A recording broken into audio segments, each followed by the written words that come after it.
Go ahead and do the massage. No one really sees me do a massage unless they go to horse shows. My video basically simply shows you the techniques and how to do them and where to do them. But I'm going to show you how to put this thing all together. My students are going to be able to watch this, and then they're going to say, aha, okay, so that's what I'm supposed to look like. And if you look at my success stories, you're going to know that what I do really works. So we're going to go ahead and put Geary on camera again, massaging this horse. I will maybe talk a little bit as I go along. But again, in my program, like I talked about nutrition at one point, the value of nutrition, why horses get sick and have problems, how to address them, and how to prevent them from happening again, or cut the odds way back. And so these are the things that are taught in my program.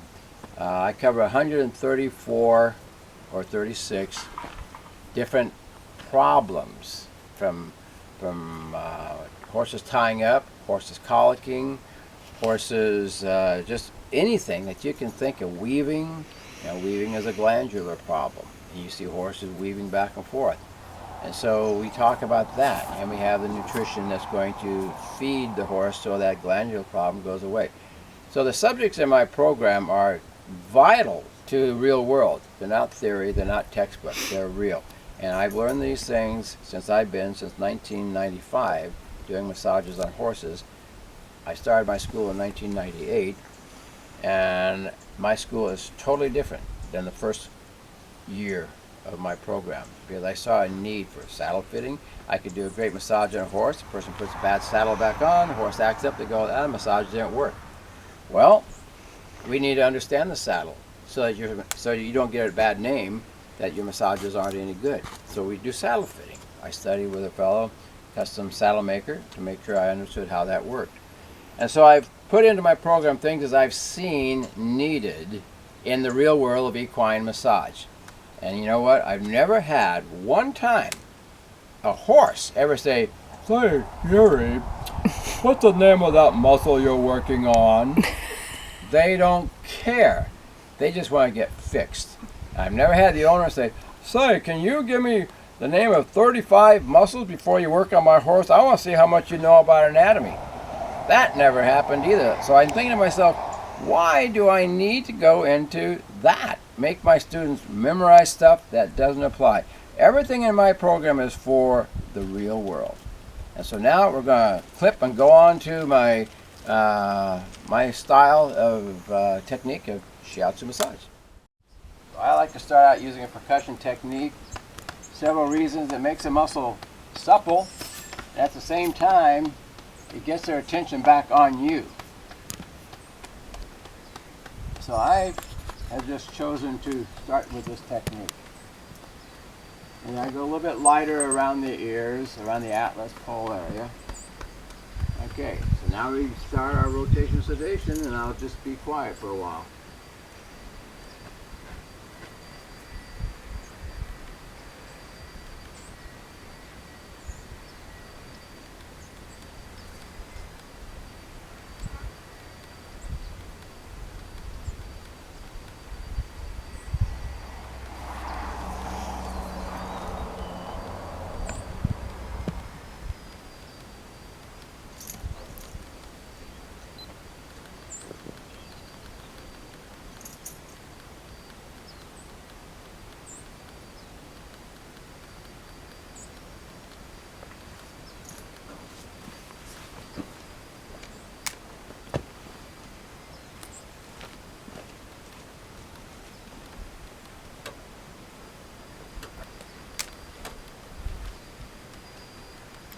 We have a crazy fly situation. The kelp is dying out here. It's that time of year, and it draws a lot of flies. And we're right here on the ocean here in Big Sur, California. And so this horse is going to be moving around a lot. I don't care how good the massage is. A fly is a fly.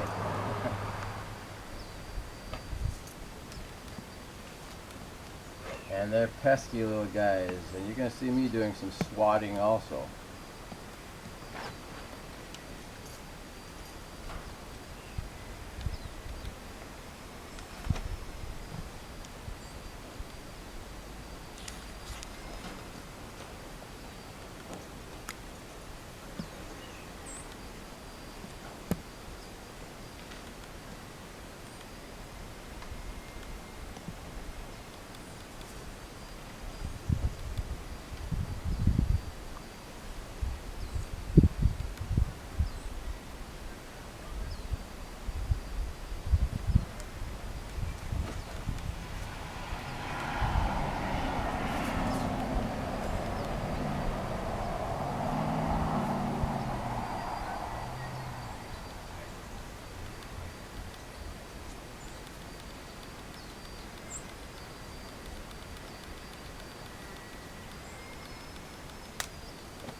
I like to spend time in the Atlas area because that's where a lot of our problems are in both horses and humans.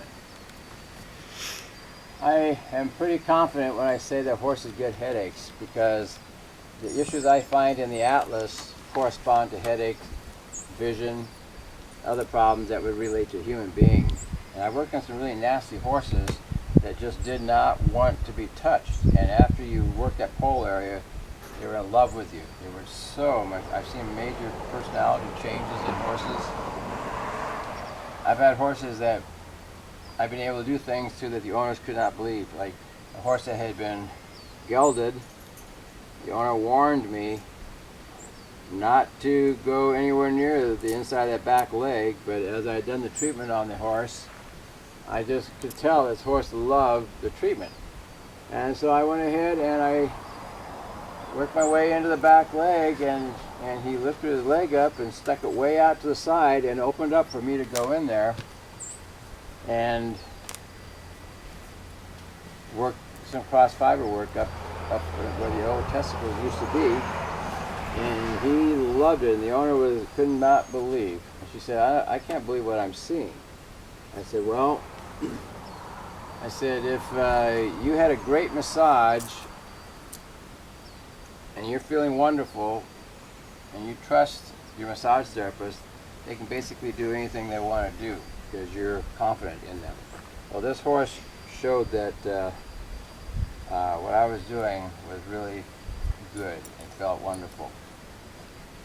So massage is not something you do just to entertain yourself and the horse. It's something you do to fix problems. And not all massages do that. But in the art of shiatsu massage, that is our function. That's our main purpose, is to work acupressure points to where we can correct these horses, bring the body back into harmony.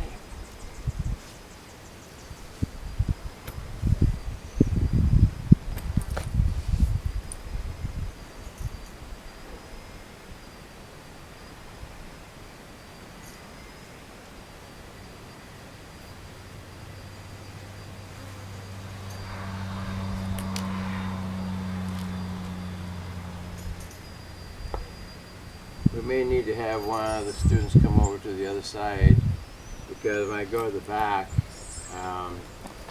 Lottie may want to turn away. We go into the shadow. Well, we don't want to go into the shadow.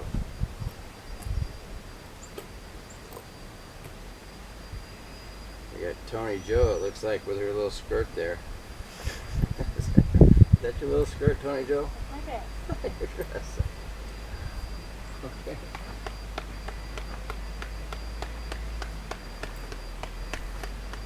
You can use a lot of pressure on the neck. Horses are not fragile. For those of you who think, oh man, he's hitting that horse.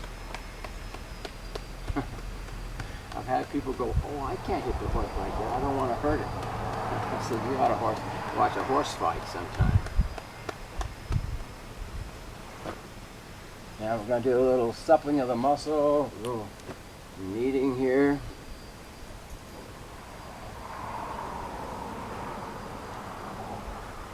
Do a little cross fiber, breaking up those adhesions, the muscle fibers that are tight. This is a good area around the ears to work. Ears are very important. They relax the body. Colic tying up point right here at the tip. So the ears are effective just like the human ears.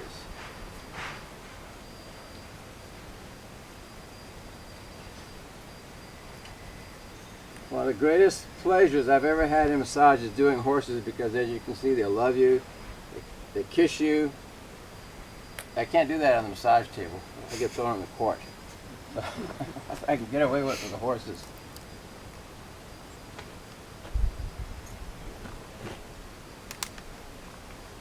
And I'm going to go inside. I'm going to check some things inside the shoulder.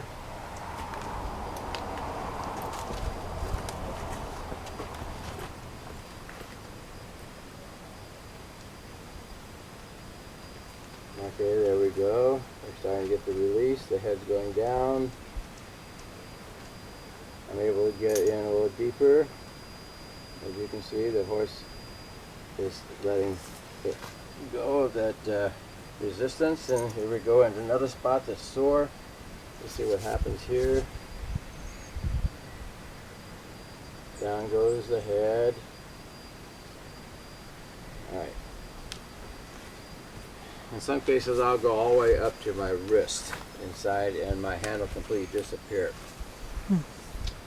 Sometimes you have to do that with horses. Same way I like doing subscapularius work on the human. Okay, now we're going to go into the back. Somebody might say, oh, look at that guy, he's hitting the horses in the kidneys.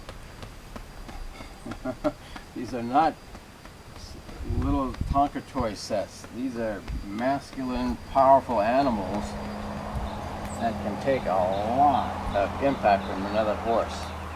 You ever watch wild horses fight? It would scare you. And we're looking at nice little horses here and say, oh, nice horse. He's such a pretty little horse. Such a gentle little horse. He gets this thing mad at you. Those teeth are like that. And when you watch a horse fight, you think a dog fight is bad. You watch some of these wild stallions fighting over their girls. That'll give you a whole different impression of how tough these animals really are. And how silly you've been for thinking that they're not. Okay, so now we found a little spot in here that needs to be addressed. That reaction was everything was going good until I hit that one spot. There could be a memory attached to this, something. But to me that is like more of just an instant pain. I'll come back here again, and I'm not going to shy away from these areas, and I try to encourage my students to do the same thing. I had one student tell me, well, I left that area alone. I did a great massage in all the other areas. And I said, so I wrote him back and said, Tom, I didn't teach you to run away from problems. I taught you in my program to fix problems. So I'm not really excited with the fact that you left it undone. And so that's what we do. We're here to fix problems, and you haven't done the massage if you haven't fixed the problem. This is not about making the horse feel fluffy or loving you. It's about the horse loving life and performing with its owner, or just simply having a good time and not be limited through pain. Okay, so we cleared that. It appears. We'll see.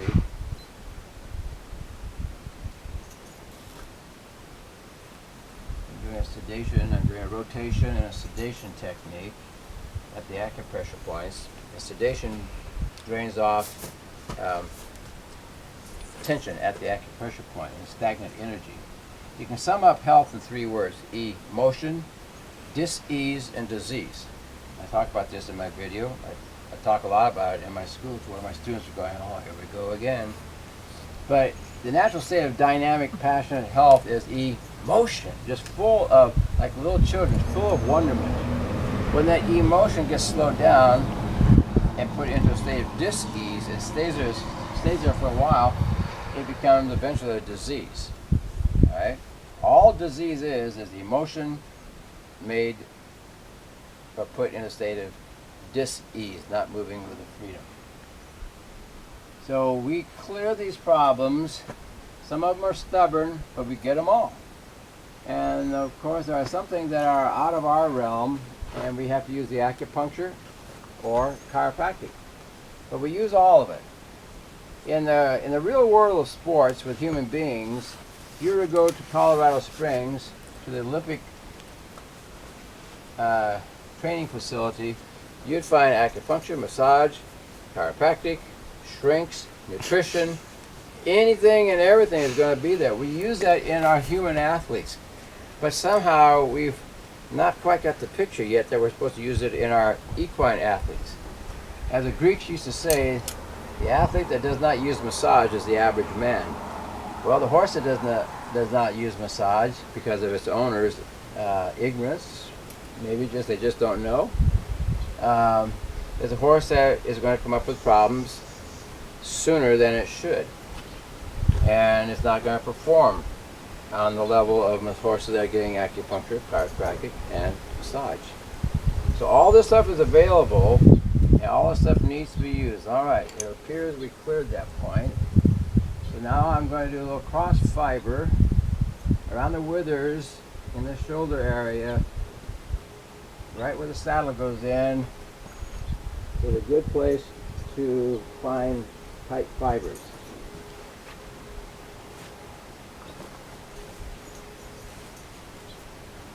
Tight spot right here.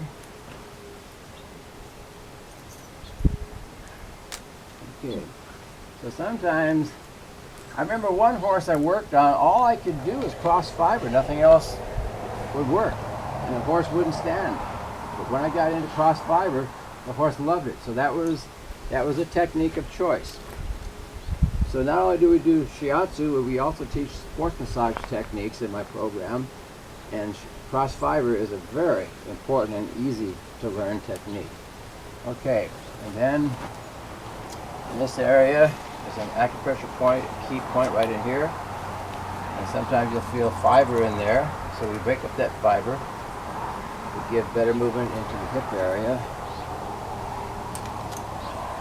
Okay, and do a little kneading, soften up the muscle a little bit more.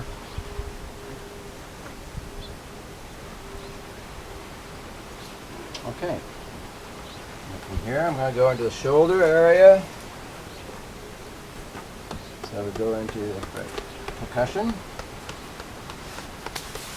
Good thing I'm not talking like I said, right? I guess that's what happens when you're a teacher. You got a lot to say. I don't know if I talk in my sleep or not. I remember one time I was snoring, and I snored so loud I woke myself up.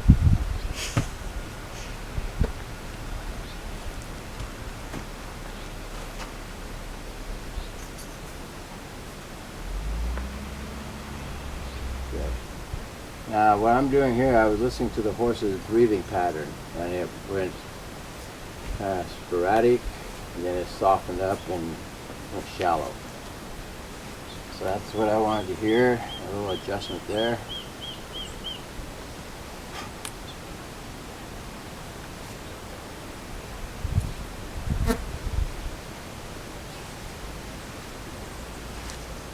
I tell all my students, the difference between a good massage and a great massage is a good massage comes out of your thinking textbook. Great massage comes out of intuition and just simply feeling. And emptying your garbage, just like a computer. You gotta go to you gotta clean out your computer sometime and then empty the garbage can. Well, the way my program is set up, you live in the mountains, 3,200 foot elevation looking out to the beautiful Pacific Ocean, about a mile and a half off the ocean, in a camp, really a nice camping situation. And we come down here to Treebone, we have, if you look over there, you're gonna see an organic garden. That's what we eat in the evening, is foods that are alive. One of my students last night had a strawberry, it looked like it was green. She says, "This is the sweetest strawberry I've ever eaten." And the soil here is pristine, and there's a lot of care that goes into this garden. If you go into my website where it says "What's for dinner" in the school tour, you're going to click onto Treebone's website, the yurt camping area. Then you're going to be able to take a little tour of what they have here. But all this lends itself to massaging the heart, softening the heart, getting in contact, like no cell phone calls coming in on a regular basis. You're learning such exciting subjects that you're not thinking about all the time what's going on back home. Pretty soon you don't want to go home. And I encourage my students to dream. I encourage them to be compassionate about life. Well, I create the environment, and usually by the end of the week, the environment is starting to create them. And that's just a good rule of thumb. If you want to improve your life, you create a better environment and you get into it, and you become that environment. Or you can just be careless and just let yourself hang around with losers and low life and people who are going nowhere, and you'll become that eventually. Your standards will change. It always does. Nothing stays permanent until it's dead. Right? You're not dead yet, are you?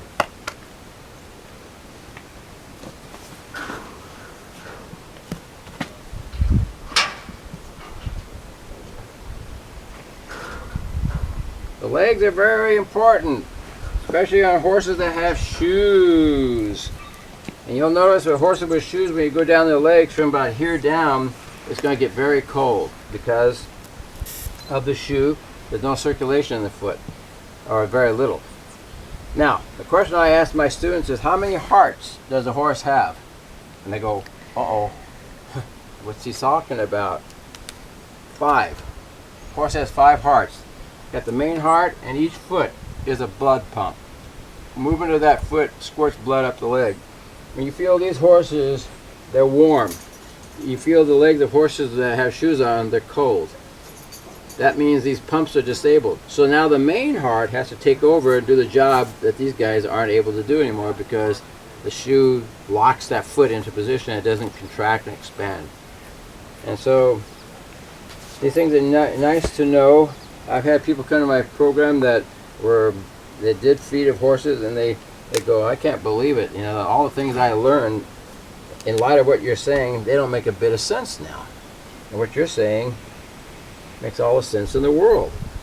Remember, form, function, design. Horses did not evolve. I'm going to make that crystal clear, and that's easily provable. Horses did not evolve. They came with a form, function, and design. When you mess with the form or the function or the design, you mess with the integrity of whatever it is. Okay, form, function, and design. Like my Toyota was designed by the factory to be the best off-road vehicle out there. Well, I made a modification only for visuals. I like the looks of what I did. But I can tell you, it affected the function and how that vehicle is going to perform. It's not going to perform as well as what came from the factory.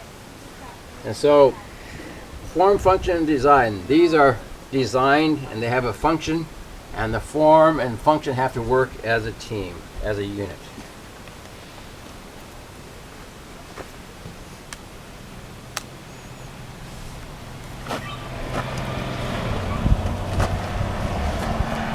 This is a very critical area on horses with shoes. These tendons really get tight and they get sore from the impact. And with the long toes on them, they really get stressed out and suspensory problems. That's why you need to have a shorter toe on the hoof or the foot, the way it came from its creation and the way it wears itself naturally in movement. Okay, and we work the ting points, beginning and ending points of the meridians.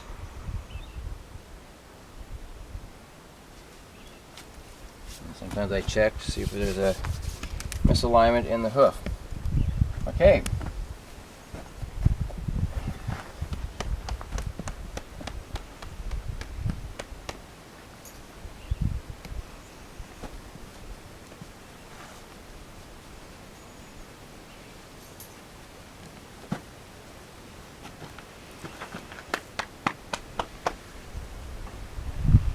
Do a little work on these pecs.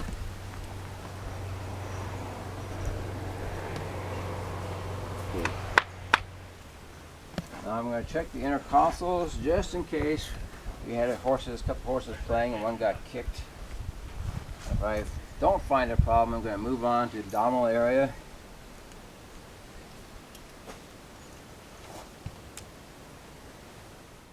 The intercostals, and if you don't find any problems, then you move on. Then I go into the abdominal area where I do the pecs, and that's where we're going to start.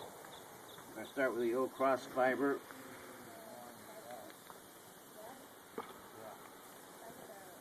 I don't feel any adhesions in there, so we're good to go. So now I'm going to rake this belly to bring the back up.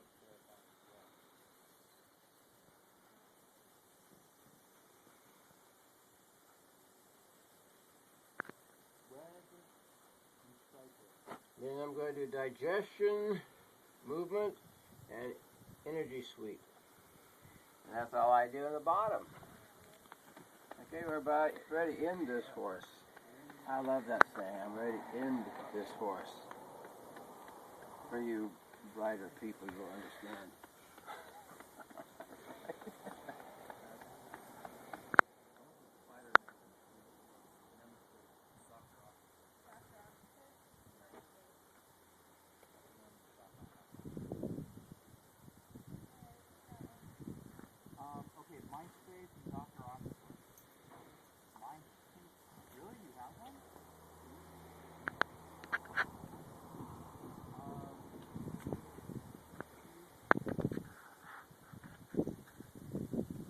periodically I just look around, look at my horse, and see what we're doing.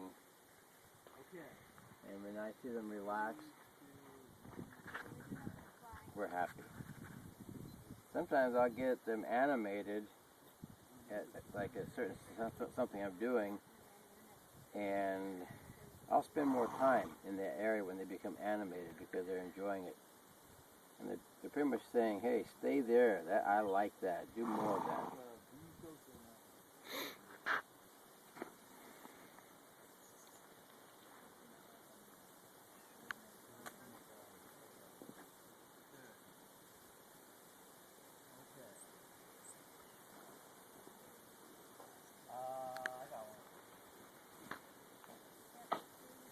One of the questions I get asked is, how much pressure do I use on a horse?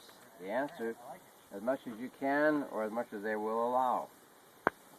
I've had horses that just didn't like a lot of pressure, like people. And so I had to back off the pressure. Others, I couldn't give enough pressure. And when I finally got mad, I jammed my thumb into the spot, they go, and they liked it. So, just like when I get body work, I like hard work. It's just my personality type. Horses have the same type of personality, from soft to aggressive, as you well know. So you gotta tailor your program to them, and it's nice to have a few things in your arsenal. Bag of tricks. At some point I'm going to do a video on tonifying. Rather than just sedating and relaxing, we're going to tonify between events to get your horse ready to go instantly, get out and perform. That video is coming at some point.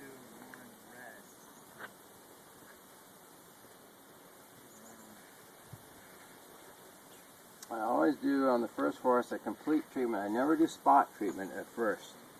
I do a complete treatment, let the body bring itself into balance and see what the residue is, see what's left behind that needs to be done. Oftentimes everything clears up and we don't have a problem. But between events, let's say you're a hunter jumper, you're going to find stress in the withers, the neck, atlas, pole area, and back in this area. And so you can do a complete treatment on a horse, and then between events you can just hit those spot areas. You don't need to do the full treatment. Just certain stress areas where they are known to be sore. On your thoroughbred racehorse, you're going to find them sore in the left front shoulder and right hind because of the type of their sport. So you do a complete treatment on them. The racehorses, you don't work on them in between because they only do one race a day. And but that's where you're going to find the problem. This is where I was telling you earlier about that horse that had been gelded. The owner said, don't go in there, and you can see why. But the horse said, please help me do that. I like this. It feels good. Question might come up, has this guy ever been kicked? Yep, I have. Have I ever been kicked in this area? No, I haven't. Also, when I work on a tail, pull a tail, I know people say, oh, never stand behind a horse. Well, since 1995, I've been working on horses. Pulled a lot of tails in my life, told a lot of tails as well, but pulled a lot of tails. Never had a horse ever once, I don't care how mean they were. And the reason is by the time I got to this area, the treatment was so good, the horse goes, oh, do whatever you want. Now, if I went there initially without doing my job, I could be kicked. So if you've done your job right in massage, you don't have to be so leery and scared of these things, because once you get them to melt under what you're doing, you got a buddy.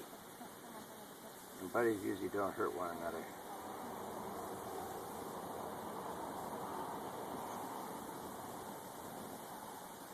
Now for the keen eye, you'll notice I didn't do any stripping on this like I did in the front leg down to the muscle.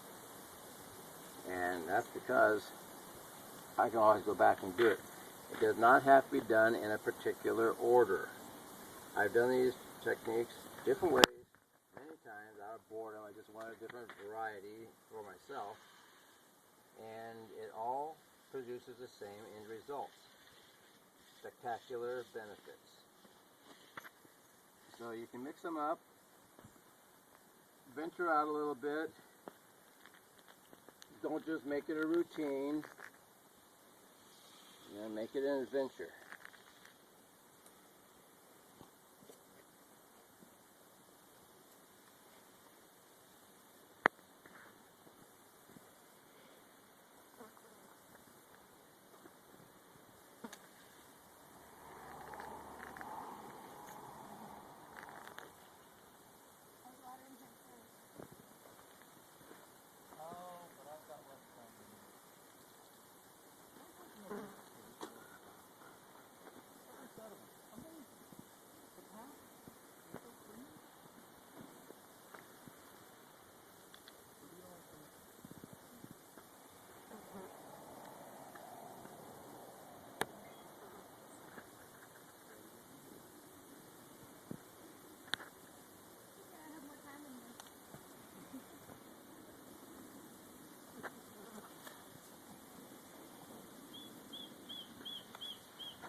I'm working still part of the skeletal system because if we're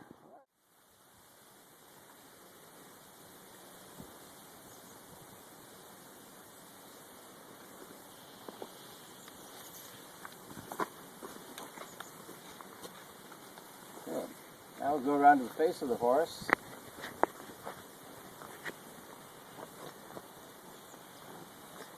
Okay, normally I would go and do the other side, but I just wanted to, I don't need to do the whole horse. But the way I like to end the treatment is very intimate. Now I like to come up and, if you see, you can see our eyes are soft. But this is the perfect time to become intimate with this animal. Now you can do whatever you want with them. I like to get into a little cross fiber in the eye area, in the jaw area. When you want my pen, you don't know how to write. What do you want my pen for? What do you want my pen for?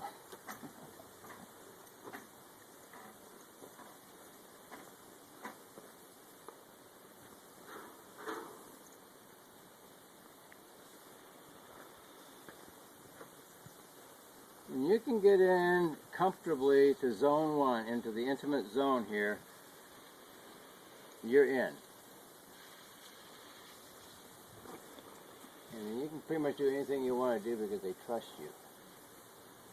And what you do may not be comfortable, but they still trust you. Yeah. They trust you. We come in, we work around the nose. Working the gums. Oh. I like to use this technique, what you're looking at. For horses I cannot get to stand still or focus in on me, I'll come in the mouth and I'll work it. And then they'll go into this licking, and then you'll see them just sort of relax. And then from this point on, once you got into there and they accept you in there, then you can go on to the rest of the horse. This is a trip, you guys. The way I got started into this equine massage thing was, it's like people say, well, how did you pick equine massage? Well, the answer is it picked me. I did my first horse only to show how you could translate from the human to the equine and show how the treatments could be interchangeable, how one would apply to the other. And as I'm working on the very first horse of my life, I was talking about 1,000 pounds, a little bit smaller than this, that horse was nudging me. It was loving me, and it was just simply melting. And when I was done, I felt so empowered, I could not get it out of my mind. I said, I've never felt anything like this. A massive animal that I was a little fearful of, and there was reason to be fearful of them. was submitting to anything and everything I was doing. I thought, wow, that control, what you have, what you can do for these. And so I was hooked. It grabbed me and it wouldn't let me go. In my program, I teach the 7 laws of success. The first law of success is to fix the right goal. But when I ask my students, what's the right goal, oftentimes they'll say money, this, that. But very few actually say to be really, really, really happy and excited in life. Well, that's the first goal, is to be happy in life. Well, sometimes it'll pick you. It won't let you go. That's why my students are here. I've got one that's been waiting 12 years to come to this school. She's finally got here. And I've had people who, they just didn't have the money, and they saved every little penny because they wanted to come to this program. They just couldn't get away from this thing as, I want to do horses, I want to do horses. Well, okay, so you pick the right goal, or it picks you. But what's the second law of success? Education. So they come to the program. Well, and myself, I go, well, I don't know enough about these horses, even though I rode them when I was a kid growing up. So I don't really know enough about these horses, so I've got to learn. So I started educating myself. I started hanging around the good trainers. I started finding out who the respected trainers were. I started picking their brain, listening. I started reading. I started to apply. I studied at night, and I would apply the next day. And I wanted to educate myself. And the third law of success was good health. And I've always had good health. I've been in the health and fitness business since 1963. And so, and I persevered, and I drove myself on, and I wouldn't quit until I got to where I wanted to go. And so these laws are very powerful laws, and the problem about reaching success is we leave these laws out. We don't follow the laws. Well, I teach you the 7 laws of success in this program, as taught to me by Herbert Armstrong, who knew more world leaders, dignitaries, than any other man alive, over 75 of them. And I also teach the 7 laws of radiant health, which were taught by Herbert Armstrong. Very simple laws that encompass the whole individual, from thinking to the physical, emotional to the spiritual. And so I took the laws of a man who was very successful and demonstrated that those laws worked, and he lived by them. So I teach those in my program. There's so much in the program that I teach that is so necessary to the real world. And so I hope you enjoy watching this little session the way I do it. And depending on if I find something specific, I will spend more time at it. But anyway, it's an ongoing education. They teach you. You'll discover things about yourself because of the horse that you never knew. And one of my favorite things is when I go to horse shows, I work on Sandy Collier and her horses. And when I'm in the barn at night or in the stall at night working on her horses, it's quiet, it's dark, everything's relaxed around there. And I sometimes just close my eyes as I go through this horse. I just close and I feel, and I'll just feel that horse come around and nudge me. Or I can just sense that this horse is looking at me and just staring at me. I'll open my eyes, and sure enough, we got a horse going, just looking at me like, what are you doing with this curiosity stuff? This is very powerful. You know, we don't have to worry about our emotions with a horse. You know, you can let yourself be emotional. You can't let yourself be that way with people. That's why horses are what a trip. All right, you guys, I hope you enjoyed. That's my little demonstration of what I do when I work with a horse. So if you have horses, go out and play with them. If you have questions, please give me a call. Be more than happy. Just go to GearyWhiting.com. That's G-E-A-R-Y, Whiting, W-H-I-T-I-N-G.com. Get my phone number. Give me a call. Well, my phone number is 530-410-5270. That's 530-410-5270. Give me a call. I'd love to talk to you. Any questions you may have, any advice, anything, just give me a call. And if I can help you, I'll be more than happy to. No, 2 thumbs up. If you had opposable fingers or thumbs, whatever they call those things, you could do the same thing. So we say goodbye.